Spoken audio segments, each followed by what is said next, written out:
The diplomatic vessel's serene veil cut a clean path through Sector 17's outer corridor, its hull shimmering blue and gold against the deep vacuum. It was a sleek interspecies flagship, less a warship than a mobile embassy, ferrying ambassadors from 13 coalition races toward a long-delayed peace summit on Mirax Station. Inside, air was sweetened by climate protocols and 3 different types of algae to please varying oxygen needs. Hushed voices murmured across the communal lounges. And then there was Alex Wren, 23, fresh out of survival school, awkwardly hunched over a bowl of gray-blue stew, failing to fit in with anyone. He sat alone near a corner of the mess hall, plastic tray balanced on his knees. The Bentari ambassador had wrinkled his sensory fronds at him earlier that cycle, when Alex had laughed a little too loudly at a joke no one else had found funny. Since then, the crew had given him a wide berth, mostly viewing him as a peacekeeping intern or emergency liability. He wasn't offended. Not really. The Bentari had 6 degrees in diplomatic strategy. The Phaloric pilot once stabilized a collapsing neutron corridor during a trade crisis. Alex? He'd spent last winter eating roasted moss lizards on a terraforming colony in the Vega Belt while learning to build shelters out of freeze-resistant polymer sheets. Survival school had been his choice, not the fleet's. But that didn't mean anyone took him seriously. Cadet Wren. A smooth voice buzzed above him, pulling him from his thoughts.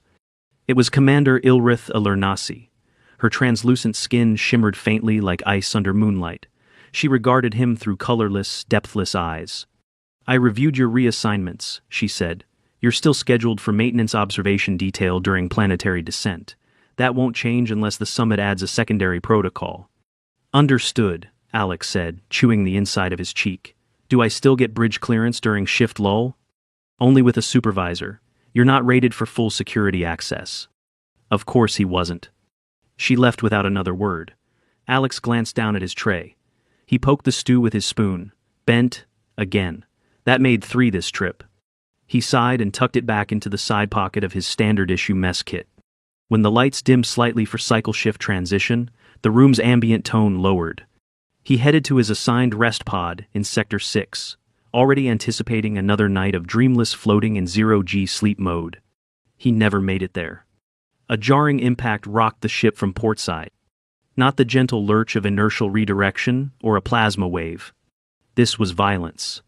A second hit followed, then a metallic shriek, long, unnatural. Emergency lights blinked into life across the corridor. A ship-wide alarm chimed, cold and digital.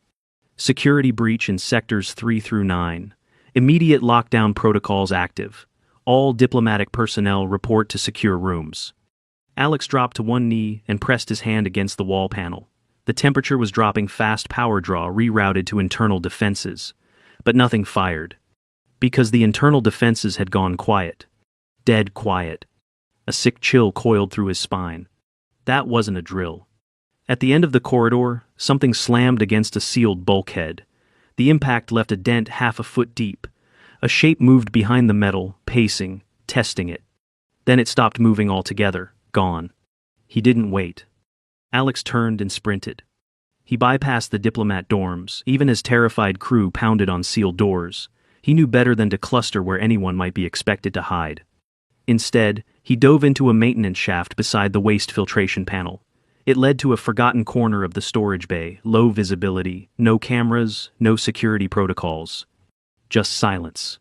And boxes. He crawled until his elbows screamed. Eventually, he slid through a narrow opening and landed in a crate-strewn crawlspace reeking of synthetic food packs and disinfectant. A supply room. Not ideal, but it'd do. He stayed still for a long time, listening to the vibrations above him. The screaming had started. It wasn't constant, just sudden, short bursts, followed by a wet noise that made his stomach twist. Alex didn't scream. He sat still, back against a tall storage locker, and took inventory. He had a portable repair tool, a thermal blanket, a mess kit with a bent spoon, his trainee wristband with half-disabled tracking, and no functional comms. His boots had gripper soles, and his jumpsuit was patched where he'd burned it near a mining vent last winter. His heart pounded like a piston. He could wait. Or he could move. He looked up.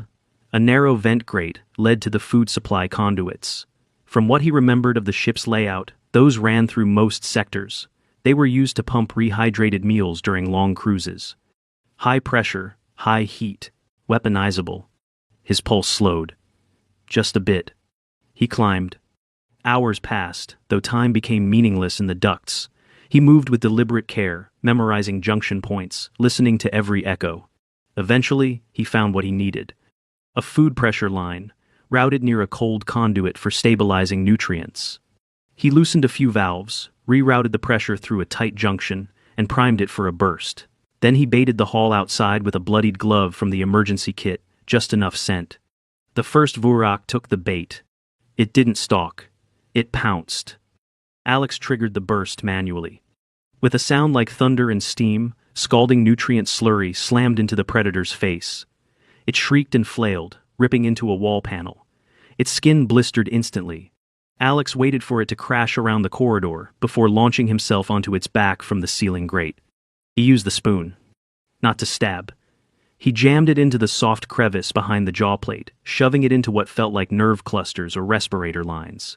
The Vurak screamed and bucked. He held on for dear life. There was blood. Its or his? He wasn't sure. The body convulsed. Stopped. Alex gagged, staggered back, and collapsed into a pile of coolant-stained wrappers. His hands shook. The Vurak was dead. That wasn't luck. It was him. And now they knew he was here. Above, unseen by him, 3 alien officers on the bridge watched through a half-dead surveillance panel. "He's using a utensil," the Bentari ambassador whispered. The Phalaric tech officer adjusted the feed. "That's not regulation protocol." "He's improvising," said Commander Ilrith, voice unreadable. The Bentari twitched. "Is he talking to himself?" Alex, below, muttered something as he wiped blood from the spoon on his pant leg. Something like, "You started this. I'm just finishing it." He didn't sleep. Didn't eat. Just moved. The spoon went into a sleeve holster fashioned from a torn strap. He disabled another Vurak with a loosened pipe and slammed conduit heat. Another went down from a bulkhead trap involving gravity shift and a 10-pound crate of emergency rations. They didn't die cleanly. He didn't fight cleanly. And now, the Alpha was hunting him. The hydroponics bay should have been silent. Instead, water pumps hummed low across nutrient troughs, half lit by failing overhead lights. The greenery genetically tailored to thrive in zero-G swayed gently as Alex Wren slipped between rows of algae panels and fruiting tubes. His shoulders were hunched, one arm held tight to his ribs. He'd fallen badly during the last escape, missed a grip loop and slammed into a conduit edge. Breathing hurt. Something deep inside his side felt wrong. Sprained rib, maybe fractured, but not displaced. Not yet. No medkit, no painkillers, just focus. He crouched behind a vat of hydroponic tomatoes and tried not to pant too loudly. The spoon lay warm in his hand, the curve smeared faintly with old blood. His sleeve holster was half torn. The strap barely held anymore. 4 Vurak were down, maybe 5. He couldn't be sure if the one near the cryo bay was dead or just very, very angry with a crushed windpipe. He wasn't sure what disturbed him more, the killing, or how little it rattled him now. He hadn't stopped to think about it. There hadn't been time. And now, he was being hunted in return. The Alpha had peeled off from the others hours ago. It had stopped falling for traps. It had stopped moving like a beast. It was tracking him. Watching. Learning. Every junction box Alex had tampered with had been disabled seconds after he left. One of his heat vent misfires had been entirely rewired to reverse the flow and burn the trap itself. The thing was adapting. Not just avoiding his ambushes. Countering them. That made the hydroponics bay both opportunity and risk. Plenty of pipes, gas valves, oxygen tanks, and access panels, but nowhere to run if the Alpha caught on. The only exit routes were straight vents and maintenance shafts, too narrow to carry oxygen bottles with him. Which meant he had to finish this here. Across the bay, near the nutrient filtration tanks, he'd rigged a looped system of condensed oxygen canisters and an old steam regulator. The rig was slapped together with epoxy, loose wire, and faith. It might rupture, might not. He'd tuned the release valve to trigger on motion, just enough heat and vapor to blind the Vurak, not kill. Then the spoon. He adjusted his grip on it again. A standard-issue stainless steel mess utensil, military grade. Nothing special. Slightly bent from being jammed into a protein block last week. He still didn't understand why he hadn't lost it yet. But it fit in his hand like it belonged there. He moved again. Slow steps between crop beds. Between him and the trap, a pool of recycled nutrient sludge shimmered in low light. The steam unit was primed, readied on a hair-trigger motion sensor. Behind him, the faintest click. Alex didn't breathe. He turned his head, slow as possible. The Alpha stood 10 meters away, half-shadowed behind a pillar of leafy grain growth. Taller than the others. Its plating gleamed a darker shade, mottled black over violet. Its second set of eyes, tactical oculars, shifted subtly, adjusting to light. It didn't charge. It tilted its head. Watching. Thinking. Alex stood fully, spoon still in hand, arm still close to his injured side. The predator stepped forward. Its gait was slower than the others. Not a stalk, not a sprint, just casual. Confident. It wanted to see what the human would do. Alex took 2 steps backward. Just enough to hover near the trigger zone. The Alpha paused. Then it lunged. Alex threw himself sideways, rolling hard into a vat of nutrient slurry. Pain lanced through his chest, his rib lit up like a nerve on fire. He barely registered it. The trap triggered. Steam burst. Heat vented. Condensed oxygen hit open air and flash boiled, clouding the bay in a thick fog of white. The Vurak shrieked, not in pain, but in frustration. The trap hadn't blinded it. It had closed its oculars, anticipated the heat. It lunged again. Alex scrambled, ducked under a tangle of fruiting vines, and slammed into a railing post. The breath whooshed from his lungs. His hand went slick, with blood cut somewhere on the forearm, he didn't know when. The Alpha was on him in 3 seconds. But the thing miscalculated height. Alex wasn't retreating. He stepped forward, dropped low, and jammed the spoon upward as hard as he could, right into the Vurak's secondary thoracic joint. The metal sank. Not far. Not enough to kill, but enough to breach the outer plate. The predator screamed and swiped sideways. Alex took the hit full body, knocked across the floor into a stack of fertilizer bins. His vision blacked for a second. He couldn't get air. His shoulder crunched awkwardly against the edge of a tank. Dislocated. Pain like nothing he'd felt before. His vision swam. He bit down so hard he tasted copper. The Vurak staggered. It tried to step forward. It couldn't. Its breathing rasped now. The steam trap hadn't blinded it, but it had vented enough moisture into the air that the spoon, now buried deep into a vascular junction, had begun superheating the blood around it. That hadn't been part of the plan. But it worked. The Alpha stumbled again. Alex staggered to his knees. His arm dangled limp, useless. He pressed his foot against a nearby canister and stood up using his weight. The Vurak reached for him. He dodged. Barely. Then drove his boot into the spoon's handle. The utensil punched deeper, tearing the soft vessel underneath. The Alpha thrashed once, then collapsed. Twitching, gurgling. Still alive, but not for long. Alex dropped beside it, wheezing.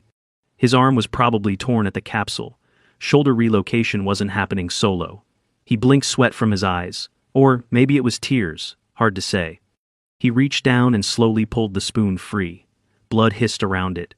He looked at the tool. Bent worse than before. He sighed and sat down next to the dying creature. Honestly, he muttered to no one, I got mad. 3 hours later, the rescue team arrived. The Coalition patrol vessel Spireward cut through the drifting perimeter debris and docked manually. They came expecting to find a diplomatic massacre. They found torn bulkheads, blackened vents, a shredded defense grid, and half the crew dazed but breathing in locked-down secure rooms. They found 14 deactivated Predator-class Vurak in various states of ruin, some trapped, some maimed, some outright dead. And in the hydroponics bay, beside the corpse of the Alpha, they found Cadet Alex Wren, sitting, bloody, bruised, arm clearly out of socket, uniform torn, lacerations up and down his side, still holding the spoon. He looked up when the team entered. "You got protein bars?" he asked hoarsely. "I haven't eaten in like a day." Commander Ilrith was among them. She stared in silence. The Bentari ambassador looked faintly ill. One of the Phaloric medics approached with a scanner. "You're hurt," he said. Alex nodded. Yep. We need to run imaging. Your arm. Dislocated. Might have torn something. You fought predators with a spoon. Alex exhaled sharply. It's, honestly, not my first choice. The medic paused, then gestured for the others to bring the stretcher. Alex waved it off. I can walk. You shouldn't. I can. He stood, staggered, nearly collapsed. The medic caught him. They didn't argue again. 4 hours later, after a full-body scan, Alex was diagnosed with one dislocated shoulder with partial tear to the joint capsule, 2 cracked ribs, 12 lacerations across arms and torso, 5 requiring dermabond or stitching, dehydration, mild concussion, severe exhaustion, no broken bones, no internal bleeding, miraculously. Recovery time, 6 to 8 weeks for full functionality, 2 weeks in sling minimum, no load-bearing or strenuous use of left shoulder. He nodded when told. Got it. The Bentari refused to enter the med bay while he was inside. The Phalaric officers whispered when they thought he couldn't hear. One of them, Nellin, a navigator from a glider world species, murmured to her colleague, "He doesn't even look angry anymore. Just tired. Is that normal? Is that human normal?" Ilrith sat beside him during the scan. You improvised, she said, finally. I adapted, Alex answered, staring at the ceiling. Wasn't brave. Just didn't want to die. You used a food utensil. I didn't have anything else. Would you do it again? He closed his eyes. I hope I never have to. But he didn't say no. The medbay aboard the Spireward was clinical, quiet, and far too brightly lit for Alex Wren's taste. He sat on the edge of a cushioned diagnostics bed, his left arm immobilized in a sling. His ribs were wrapped, torso dotted with dull pink lines from regrowth patches and closed sutures. Every breath tugged at sore cartilage. He wasn't allowed to move more than a few steps without supervision, not until they cleared his lung scans for stress recovery. He hated it. Not because of the pain, that was expected. It was the watching. Everywhere he turned, someone was watching. Not in awe, not admiration, caution. A few of the alien crew passed by the medbay more than once, glancing through the observation window like he was a specimen. Even the medics took longer between rounds now, hesitating a beat longer before touching his chart. He knew what they were thinking. This one killed a whole hunting pack of apex-engineered predators with nothing but scraps and a bent spoon. He didn't feel like a predator. He barely felt like a person. He hadn't slept properly since the rescue. Nightmares came in heat flashes, pressure lines bursting, the smell of seared protein packs, that moment in the hydroponics bay where the Alpha lunged and he was certain he wouldn't walk out. A week passed before he was declared stable enough for transport. The Interspecies Council called him in. Council chambers on Mirax Station weren't built for comfort. They were built for diplomacy. Cold, neutral tones across segmented seating, high ceilings with glowing sigils from the 21 founding species. Circular table, transparent dome above, showing a view of orbit that was meant to inspire cooperation. Alex stood at the center, one arm still in a sling. He wore a clean fleet-issue uniform pressed, but sleeveless on the injured side. His boots were scuffed. He hadn't asked for a replacement. A semicircle of representatives faced him, some tall, some squat, some gelatinous or crystalline. A few others watched from behind reinforced partitions the Virak delegation among them. Their translator clicked softly before projecting speech. The entity Wren, human designation, Cadet. Alex, he said, dry-mouthed. Just Alex. A ripple of unease. A few murmurs from behind a distortion field. The High Mediator, a hexapedal Drelvian named Stor, shifted its upper limbs in a gesture of pacification. Cadet Alex Wren, Stor said, voice deep and echoing. We are here today to clarify the events that transpired aboard the Serene Veil. We have received full telemetry, incident reports, and survival footage. We now ask you to give your account in your own words. Alex looked at them, tried not to fidget, then told the story. Not dramatized, no embellishments. He told them how he was overlooked, how the predators came in hard, shredded the defenses, slaughtered with intent, how he hid, listened, used what he had, how he avoided direct fights unless absolutely necessary. He described the traps, the pressure lines, the ruptured oxygen tanks. He explained the timing, the baiting, the ways he rerouted power through service panels, how the ship itself became a weapon. And finally, the hydroponics bay. No one interrupted him, not even the Vurak. When he finished, he cleared his throat, voice raw. I didn't do it because I wanted to fight. I just didn't want to die. I didn't want anyone else to die, either. So I did what I had to. Silence. Then the Vurak envoy spoke through the translator. We recognize that he was cornered prey, but his actions indicate threat level capacity beyond cadet status. He is a biological anomaly, dangerous. We demand classification review. Alex blinked. Classification? Sokor turned slightly toward him. They wish to label you as a threat class entity. Designation, adaptive apex. A beat. You mean me? You acted with battlefield efficiency, Sokor continued.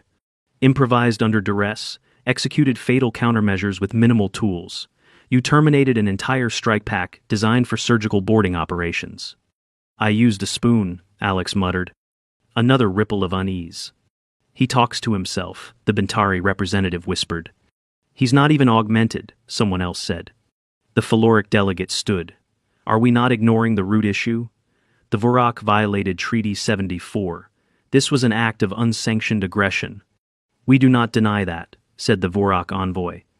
Then what is the point of this hearing? To determine whether humans like him are exceptions or examples, came the reply. Alex opened his mouth, then closed it. There was nothing he could say that wouldn't sound like a threat. Sokor gestured again. We have reviewed medical records. The cadet's injuries were consistent with close-quarters trauma. The recovery estimates match human norms. No enhancement, no illegal substances.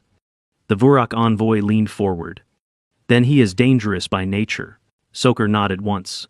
Noted. Alex sat in silence as more debate followed about regulation amendments, escort protocol, even fleet training standards. Half the room argued about his psychological state. A few suggested trauma response studies. One species proposed banning all culinary tools aboard diplomatic vessels. Someone laughed.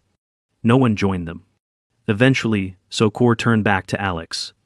Do you wish to say anything further? He hesitated, thought about it. Then said, I'd like a new spoon. The other one's a bit bent. This time, the laughter came easier. Even the Phaloric cracked a grin. 2 days later, Alex returned to the Serene Vale. It was being retrofitted in dry dock, its interior scorched and battered from the ambush, scars across every bulkhead. Several compartments remained off limits for atmospheric testing. In the mess hall, mounted in a pressure-sealed frame, sat a single object. Bent. Stained. Polished. The spoon. The plaque beneath it read only, Do not underestimate the human cadet. Alex stared at it for a long moment. Commander Ilrith joined him quietly. Looks different now, she said. Feels different, he replied. I don't know what to do with everyone looking at me like that. Like what? Like I'm a weapon. She folded her arms. You were a weapon, briefly. Now you're a cadet again. Let them adjust. They want to label me a threat. They label everything they don't understand. The difference is, you lived. You walked through the worst boarding assault we've seen in a decade. You didn't walk out unscathed, but you walked out. They're still trying to make sense of that. He didn't answer. She pointed at the plaque. You didn't ask for that. No. Doesn't mean you don't deserve it. He let out a breath. They're going to expect me to be that guy again, next time. In another crisis. Ilrith turned toward him. Then you'll do what you have to. That's what survival is. He didn't know what to say to that. She handed him a sealed case. Inside, a brand new fleet mess kit. Pristine. Polished. Regulation issue. He looked at her. Back up, she said. He smiled. Just slightly. The bounty was posted less than a week after the council hearing. It wasn't formal, not at first, just a whisper through the outer sectors. A bounty without currency, reputation-based, offered in respect rather than credits. Hunters didn't need money when being feared was more valuable. Alex Wren's name hit the kill boards in 5 systems before the fleet even finished updating his medical file. Target, human cadet. Identity confirmed. Status, dangerous. Preferred alive. Spoon optional. At first, he didn't believe it. He'd returned to physical therapy on the Serene Vale, now repurposed as a medical support ship until its diplomatic roots could be reinstated. The sling came off after 3 weeks. He could raise his arm without grimacing by week 5, though anything beyond chest height triggered a dull ache through the joint. The ribs were slower. He worked through breathing exercises and resisted every urge to do anything the doctor didn't sign off on. Survival school had taught him not to ignore pain. He'd started running again in week 6, light jogs through the observation ring, 1 loop per day, footfalls echoing through the otherwise quiet corridors. The rest of the crew had slowly returned to duty rotations, though many gave him a wide berth. Not hostile, just cautious. The spoon hadn't helped. Every crew member knew about the plaque now. Some saluted it. A few made nervous jokes about replacing all silverware with foam-safe substitutes. Then, during a logistics offload on Tarsus Station, Alex stepped into a public cafe near docking level. No uniform, no weapons, no spoon. He just wanted a sandwich. He ordered, sat, and waited. Across the open market, someone stared at him for too long. A tall figure in travel leathers, iridescent skin, black eyes, pulse weapon holstered sideways, predator gait. Not Vorak but familiar, too familiar. Alex didn't wait to be approached. He left the food behind, crossed through a maintenance service door, and rerouted through 2 different cargo corridors.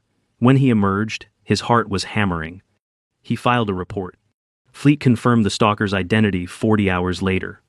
A freelance tracker with distant Vorak ties. No formal attack attempt. No arrestable offense. But the message was clear. They were looking for him. Fleet Command tried to reassign him after that.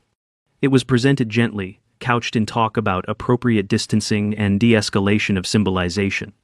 They offered him Earthside medical leave, honors, a permanent station post. He turned it down.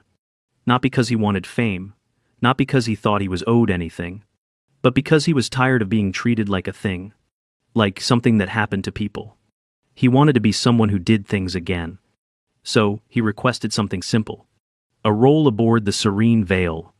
No command, no combat, just work. He was given a junior systems maintenance post. The crew murmured about it. Some protested quietly. Others watched him the way one watches a loaded trap in a hallway. But over time, that changed. He fixed air purifiers, recalibrated motion dampeners, helped restock rations, learning what each species preferred. He didn't carry weapons, not even a spoon. Until one night, 6 weeks after the cafe incident, the station went dark. Not fully, just enough. A systems malfunction in Tarsus Station's power grid cascaded through several vessels in dry dock. The Serene Vale lost external sensor feed. Docking clamps disengaged prematurely. For 5 minutes, gravity flickered and failed. And something tried to board through the auxiliary hatch. No announcement, no signature. Just a hiss. Then movement. Alex was 3 decks away, alone. By the time emergency crews responded, the hatch had been resealed. An unconscious intruder lay slumped beside the docking bay controls, mouth wired shut with a maintenance coil, wrists bound with emergency cabling. And Alex? He was sitting on a crate, breathing hard, left hand bleeding from a sharp gash, his new spoon bent again resting on his lap. He said only one thing when questioned. They came through the wrong door. Fleet Command didn't try to reassign him after that. They promoted him. Not high, not flashy. He became Liaison Cadet, a strange little role carved out to justify keeping him on the Serene Vale, while providing diplomatic insight to alien crews on human behavioral expectations. It was half real job, half containment strategy. He took it. Ilrith briefed him 2 weeks into the new position. "There's pressure to move you to a secure outpost," she said, tapping a data pad. "Several Vorak-linked guilds consider you a live embarrassment. You're dangerous by example." He exhaled. "I didn't ask for that." "No," she agreed, "but they need someone to blame for losing a perfect record." "I'm not perfect." "They think you are." He didn't reply. Ilrith studied him a moment longer. "So, what do you want, Alex?" "Something normal," he said. "You want normal?" "As normal as it gets." She nodded. A beat passed. "I can't protect you forever," she added. I'm not asking you to. You know it might happen again. Yeah. He looked away. But next time, I'd like to finish my sandwich first. She smiled. Not a grin, not amusement. Just acknowledgement. 6 months passed. The Serene Vale resumed full diplomatic operations. No further boarding attempts occurred. No confirmed sightings of bounty hunters. The spoon plaque remained untouched. And Alex? He was given a second plaque by the crew. Smaller, handcrafted, no polish. It read, "To the one who proved you don't need a weapon, just intent." He still had the bent spoon. He kept it in his personal locker, tucked in a padded case beside a field journal and a tiny dried tomato stem from the hydroponics bay. Not as a trophy.